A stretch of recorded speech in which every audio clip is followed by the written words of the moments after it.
आप सभी मित्रों का बायोलॉजिकल क्लासेस हिंदी में एक बार फिर से स्वागत है। आशा करता हूं कि आप लोग अच्छे होंगे व आप लोगों की पढ़ाई लिखाई बढ़िया तरीके से चल रही होगी।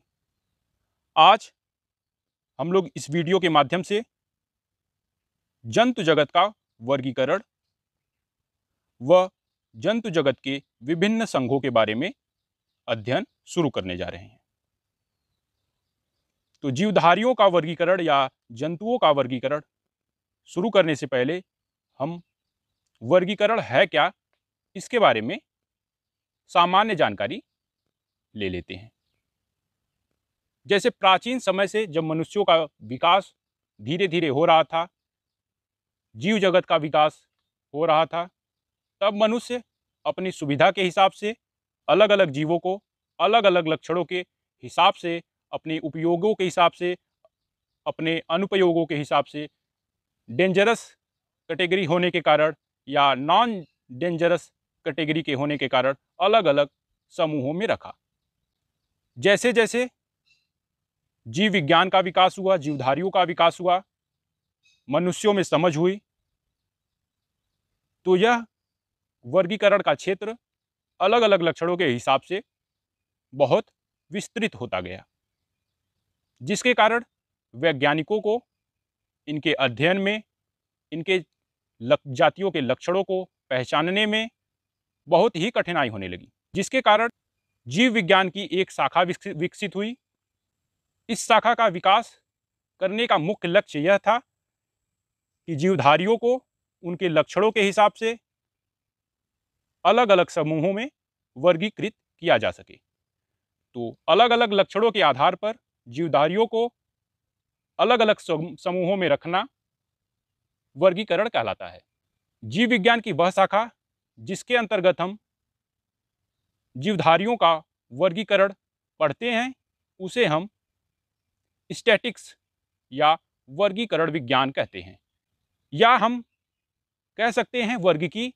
तो जीव विज्ञान की वह शाखा जिसके अंतर्गत हम अलग अलग लक्षणों के हिसाब से अलग अलग जीवों का वर्गीकरण करते हैं, यह शाखा वर्गीकी कहलाती है। इसे हम अंग्रेजी में टैक्सोनॉमी कहते हैं। टैक्सोनॉमी शब्द का सर्वप्रथम उपयोग कंडोले ने किया था। वहीं आधुनिक वर्गीकी का जनक हम कैरोलस लिनियस को कहते हैं।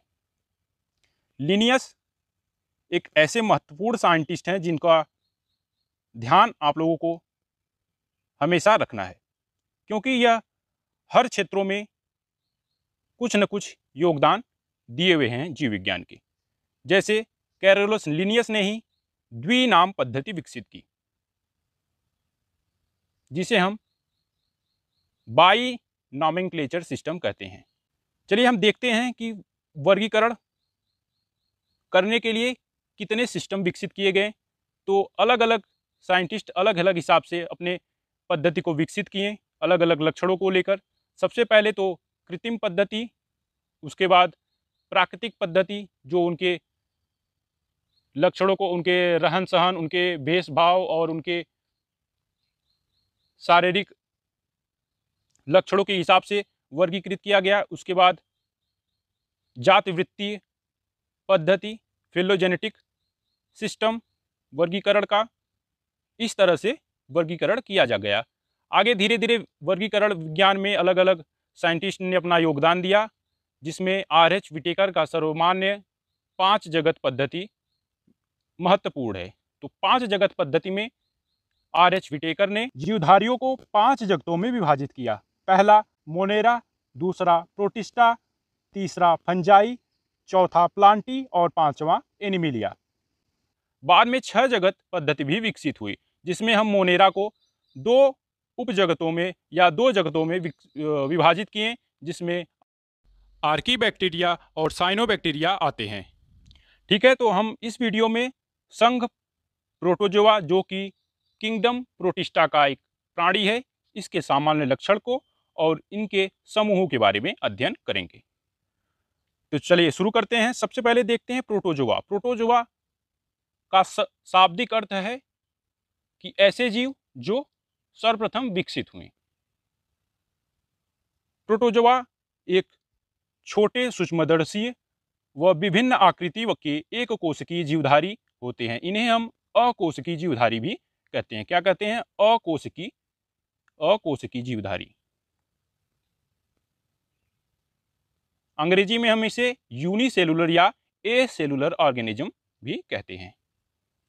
वही दूसरा देखते हैं, ये क्या है? ये स्वच्छ जलीय या समुद्री जलीय। कहने का अर्थ है ये जलीय होते हैं, ये स्थलीय भी हो सकते हैं, स्वतंत्र जीव या परजीवी होते हैं।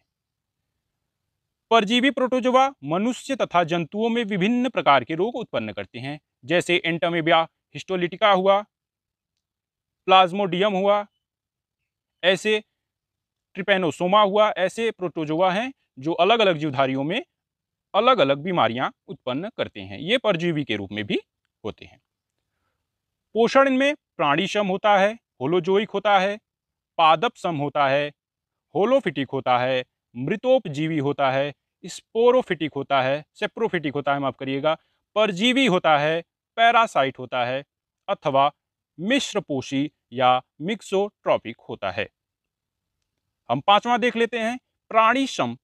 प्राणीसम सदस्यों में पाचन खाद्य धानियों फूड वैक्यूल के माध्यम से होता है। जैसे हम उदाहरण अमीबा का ले लें तो अमीबा में होलोजोइक पोषण होता है, प्राणीसम पोषण होता है, जिसके कारण इसके अंदर फूड वैक्यूल खाद्य धानियां उपस्थित होती हैं। अगला देख लेते हैं, इनमें गमन हेतु, इनमें लोकोमोशन हेतु कूटपाद, स्यूडोपोडिया या कसाव या पक्षमाव या सीलिया आदि अंग उपस्थित होते हैं। गैसों का आदान प्रदान प्रत्येक जीवधारी की सामान्य शरीर सतह के द्वारा होता है। उत्सर्जन इनमें सामान्य शरीर सतह से होता है। जब हम बात करें इनके रिप्रोडक्शन की, जनन की, तो इनमें अलैंगिक जनन, एसेक्सुअल रिप्रोडक्शन, द्विविभाजन के द्वारा, बहुविभाजन के द्वारा, बाइनरी फिशन के द्वारा और